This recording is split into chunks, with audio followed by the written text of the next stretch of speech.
Network హాస్పిటల్స్కి pending bills ఉన్నాయి. ఇవి చెల్లించాల్సినటువంటి అవసరం బాధ్యత చంద్రబాబు నాయుడు గారి నాయకత్వంలోని ఈ కుటుంబ ప్రభుత్వం మీద ఉంది. వీళ్ళు చెల్లించకుండా ఈ రోజున రాష్ట్రంలో పరిస్థితి చూస్తున్నారు. ఈ రోజున పరిస్థితి ఏంటి? నెట్వర్క్ హాస్పిటల్స్ అన్నీ కూడా వాళ్ళ సర్వీసెస్ని నిలిపివేశాయి. గత 5 ఏళ్ల జగనన్న ప్రభుత్వంలో మనం చూసాం, ఏ ఒక్కరోజు కూడా ఇలాంటి దుస్థితి రాలేదు. It really saddens. చాలా బాధేస్తుంది. ఈరోజు నెట్వర్క్ హాస్పిటల్స్ రాష్ట్రంలో వారి యొక్క సేవలు ఆపేశాయి అంటే పేదవాడికి ఒక ఆరోగ్య సమస్య వస్తే ఎక్కడికి వెళ్ళాలి? ఎవరు చూసుకుంటారు? ఎవరిది బాధ్యత? ప్రభుత్వంగా మీది కాదా రెస్పాన్సిబిలిటీ?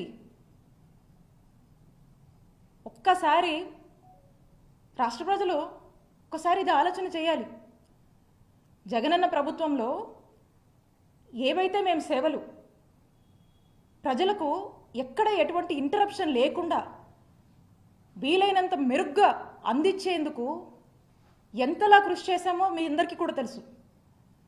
కోవిడ్ లాంటి పాండమిక్ వచ్చి మన నెత్తిన పడితే ఒక్కసారి ఊహించుకోండి. మన రాష్ట్రంలో ఎక్కడ లేనటువంటి విధంగా ఈ నెట్వర్క్ హాస్పిటల్స్కి కావాల్సినంత సపోర్ట్ని అందించి కోవిడ్ని కూడా ఆరోగ్యశ్రీ పరిధిలోకి చేర్చి వాటికి సంబంధించి కూడా ఒక 10 రకాల ప్రొసీజర్స్ని మనం యాడ్ చేసాము మన ఆరోగ్యశ్రీ ప్రొసీజర్స్లో.